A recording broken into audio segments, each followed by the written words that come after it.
welcome to the Millcreek Government Channel. I'm Judy Zelina. On our program today, we have a familiar face. We have Pastor Rick Crocker from the Erie City Mission joining us today. Always a pleasure. And a privilege for me. This is becoming a regular thing, and I love coming back to visit with you, Judy. And I love having you here because Thank every you. time he's here, he's got something new is going on with the mission. Thank you. It's good to be here. You know, when we were here last time, you were talking about the New Life Center construction. Right. Now, have you finished, I think you said you finished phase one? Phase one is so near to completion, we can almost smell it. I mean, it's that close. We're hoping that by mid-November, the keys to the building will be turned over to us, and then it will take a couple of weeks for our staff to completely get all the furniture set up and all the systems regulated, find out where we adjust the temperature on the thermostat and how do you turn on the light switches and all of those things when you're in a new home. And this is such an exciting time for us to be moving into our new home. So by early December, we hope that we'll be able to occupy that space fully, and what a great blessing it will be. And now, what is the benefit of this expansion? Well, first and foremost, I think, is the expansion of bed space. We will move from a current 78 beds in our current facilities to 106 beds in our new facility. So that's expanding our ability to provide both emergency shelter and extra space for participants who want to come into our New Life program, which is our long-term residential drug and alcohol recovery program. So added services are primarily at the top of the list of the benefits. But next on the list, I think, is just a welcoming space that is energy efficient, that is designed for this type of program and service. You know, the building that we're currently in, the old Knights of Columbus building, has served us so well over many, many years. Yes. But it was designed as a social club. It wasn't designed to be an emergency shelter and a dormitory, and this has been. And so we've thought through it very carefully, and you know, the shower spaces and the storage spaces and the classroom spaces, and so it's designed specifically and intentionally with this purpose in mind. How wonderful for you guys. You have to be so excited. We're thrilled. And I'm not sure that it's really settled in yet for us to know all that it means for us. And I'm not sure how we're going to react at first when we're in this new facility. It's going to be overwhelming in some ways. You know what is amazing, though, is the need that you're seeing for more beds. Yeah, unfortunately, right. and very regrettably, I might add. I'm hoping that someday we can see an eradication of poverty in the Erie region. Unfortunately, that's not our situation currently. No. I think everyone is well aware of the problem that exists in our city and in our region. Right now, 31.7% of Erie City's population is living at or below the federal poverty guideline. That's nearly 1 in 3. To me, that's totally unacceptable. I agree. And we must do something more. And there's many efforts and initiatives, agencies and groups working together. And I'm very happy that we can be a part of those efforts and initiatives. Mm-hmm. But we must stem the tide of poverty in our region. And we must not allow these staggering statistics to continue any longer. I agree with you 100%. And like you said, you're working with some good organizations. Absolutely. To try and find some solutions to this enormous problem. Right. Erie really is tremendously blessed in that way. For a city and region our size, we are really well equipped to wrap social services around individuals and families that are needing help. And we should feel doubly blessed that Erie has so many great organizations that are helping people. It's a wonderful thing. So actually, along with you, the other organizations, there really is something for everybody that has some type of a need. Absolutely. And even if they come to you, for instance, and it's not something that you would provide, you would be able to give them some direction. Yes, we try to refer and provide knowledge of various resources that are available, either government-sponsored resources or resources that are available through other nonprofit organizations. And if we can't help, we'll do our very best to to get help for those individuals. Okay. Speaking of help, you are always so wonderful, so generous, so helpful throughout our holidays. So you have a lot of different events that you have planned through the holidays. Tell our viewers about some of them. Yeah, the last quarter of the calendar year is undoubtedly the busiest for us at the Erie City Mission. I can imagine. And we got to ramp up for that, although I'm coming to believe that there's no season in our calendar that is not busy, but October, November, December, pardon me, are some of the most busy. At Thanksgiving time, which has become somewhat of an annual tradition at the Erie City Mission, we spend the early part of November preparing for our annual Thanksgiving basket giveaway. And last year we gave out over 1,100 Thanksgiving baskets, which are the complete meal for a family in need, a family who otherwise would not be able to enjoy a Thanksgiving feast, perhaps like you and I and our families will be able to do. And we have people who rely on this particular service every year, and we expect at least 1,100 or more will be able to participate in this wonderful Thanksgiving blessing to families who are in need. So we provide a basket with a turkey and mashed potatoes and canned yams and canned vegetables and Jell-O and Kool-Aid mix and cranberry sauce. The entire meal is there for them. They start lining up very early on the day of distribution, and just before Thanksgiving, the line begins to form at the doors of the Erie City Mission and generally extends way around our city block as people wait to participate in this great time of blessing.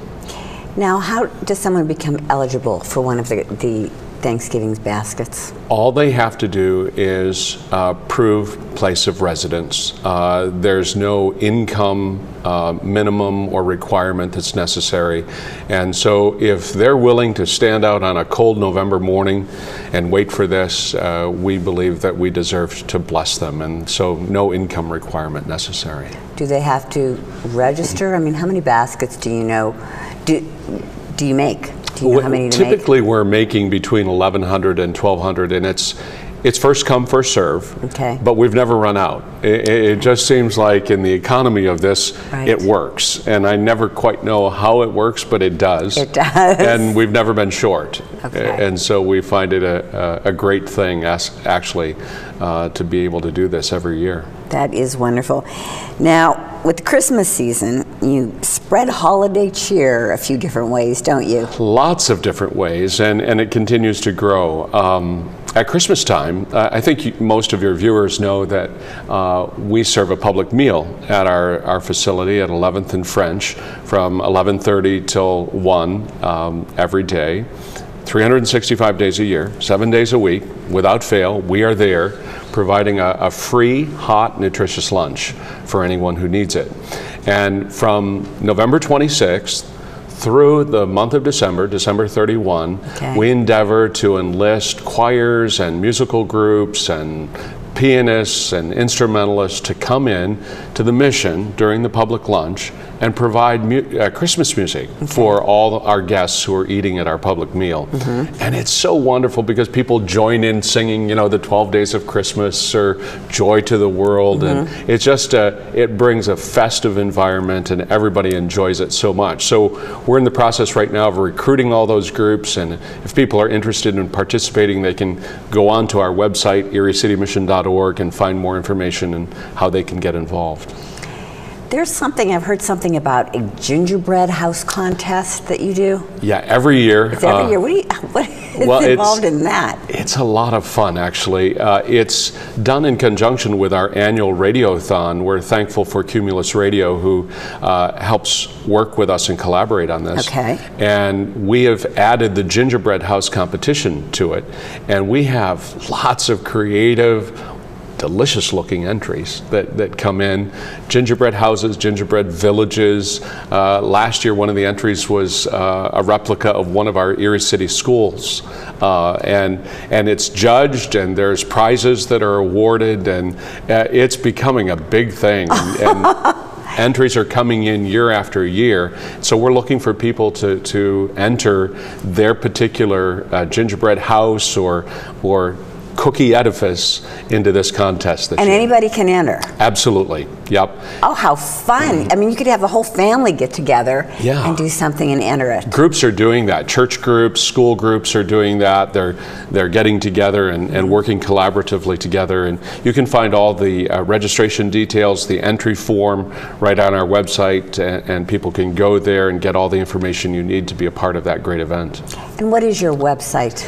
Our website address is eriecitymission, all one word, .org, eriecitymission.org. And we hope people will use that. It's a very user-friendly website, has up-to-the-minute information on it. And if you're wondering about a program or how do I get involved, how can I volunteer, where do I donate, how can I give, just go to our website. That's probably the easiest way. Or definitely call us at the Mission as well.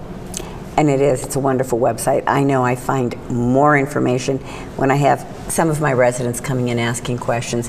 A lot of times I will say, well, maybe the Erie City Mission can help, and I'll go on, and certainly, there's all the information I need. So really, feel free to use that. Glad to hear that. So, what was this? I happened to see something called Christmas for Kids.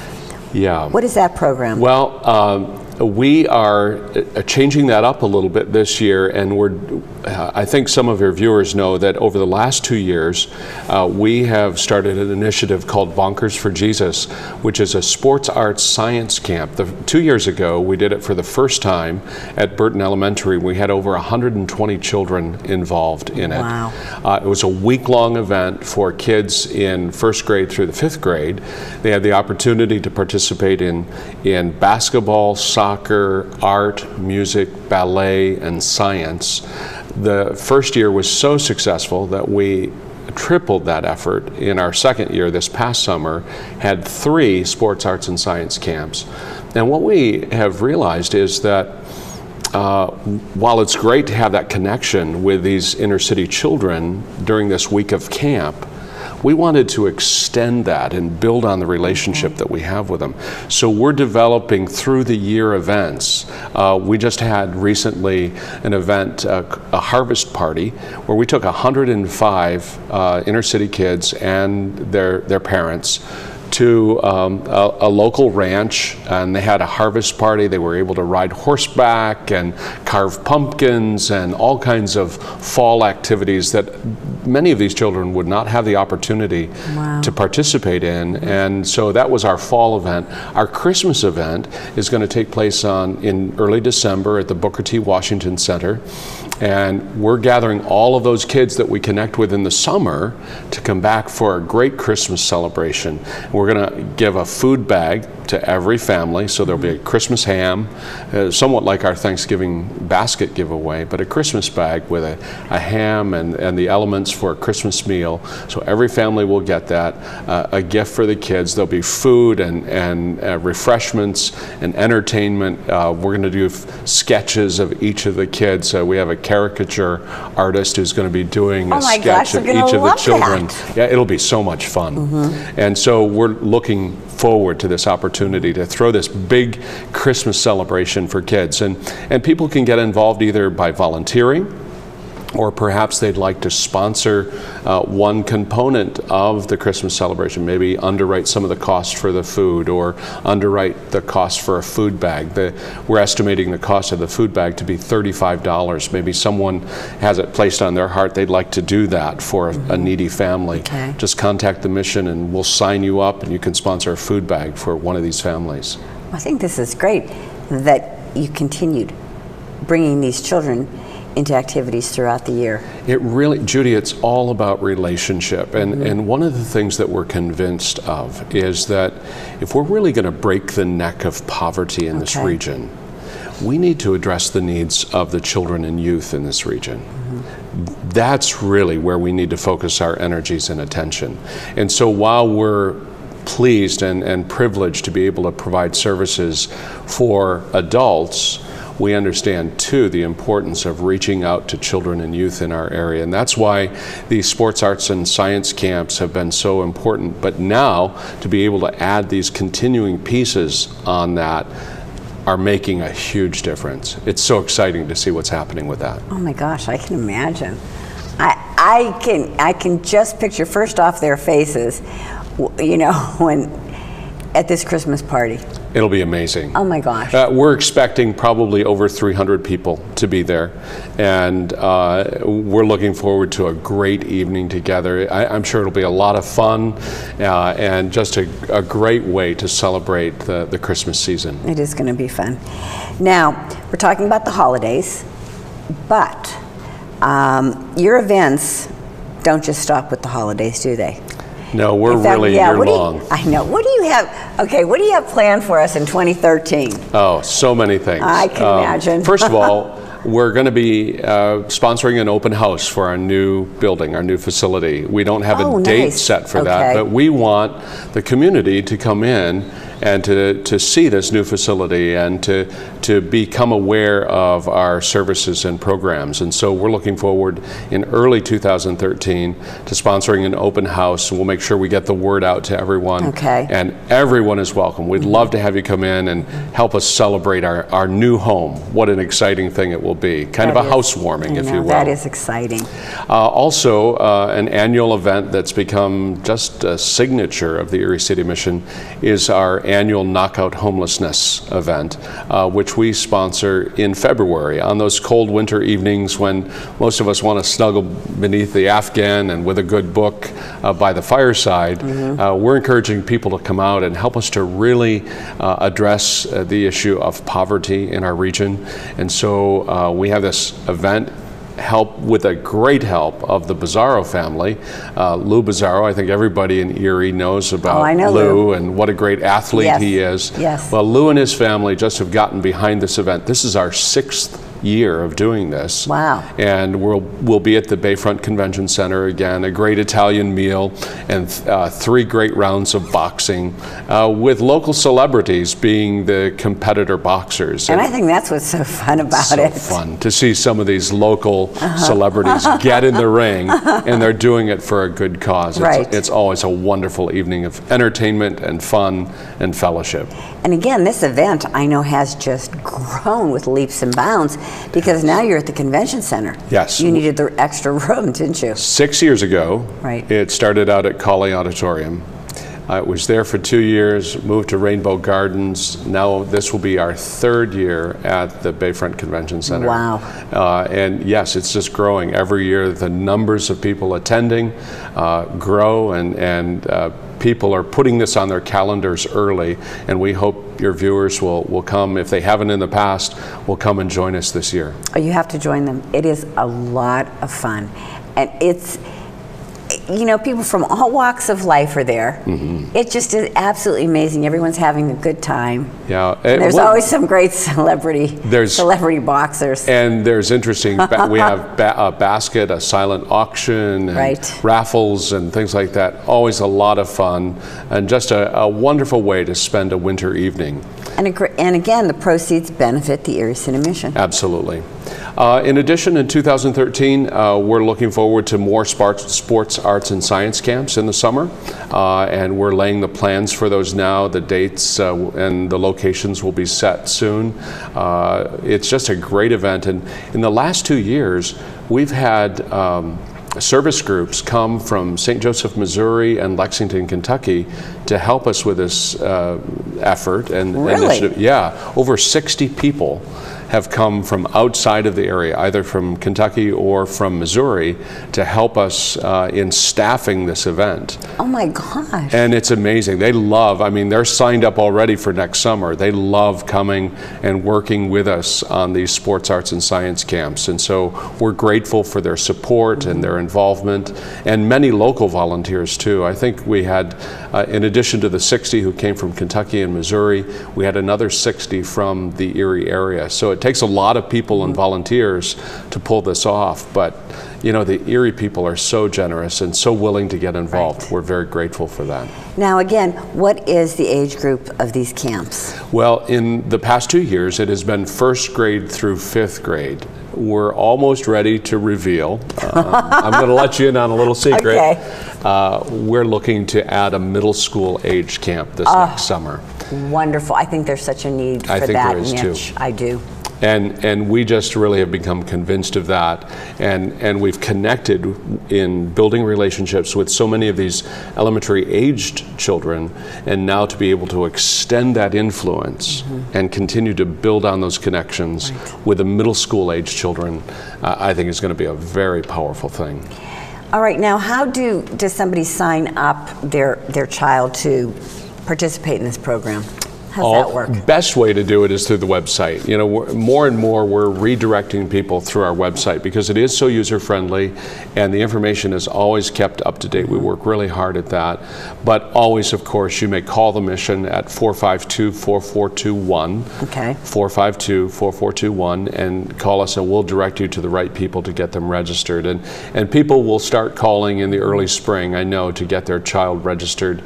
And we would just welcome any child of those ages to be a part of these events. Great programs. I wanted you to briefly mention the different statistics of how many different people you've served in so many different areas. And this was your last year, or the last fiscal year? Our last fiscal year, which runs from October of last year through September of this year. I'm amazed at these figures. It's pretty astounding when you look at the impact and the outcomes of what has been accomplished in just 12 months' time. Right. Through our public lunch program at the mission, we have served nearly 160,000 meals, all free, a hot, nutritious meal every day, again, 7 days a week, 365 days a year. And in addition to our main feeding site at 11th and French, we have a satellite site that's based at San Juan United Methodist Church on Buffalo Road. And in addition to that, we provide 35 hot meals to a family shelter that's run by the United Methodist Alliance called The Refuge. Okay. And so our kitchen is cooking and serving up all total about 450 meals a day. Okay. And we're doing that with 2 staff people. Holy cow. The rest of it is volunteers. You guys are amazing. Well, we could not do what we do without the involvement, the help, and generosity of our volunteers.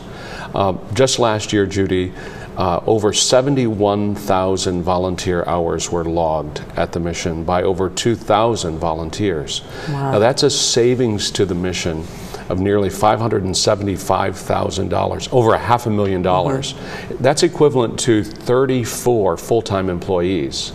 Now there's no way that the mission could afford to have that many people on our payroll.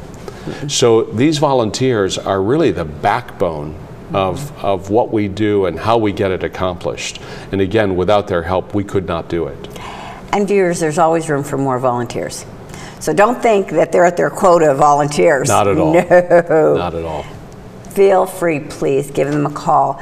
You have a wonderful volunteer coordinator. Rosemary Lackey works in coordinating all of our volunteers and getting them slotted in the right place that's according to their giftedness and their passion.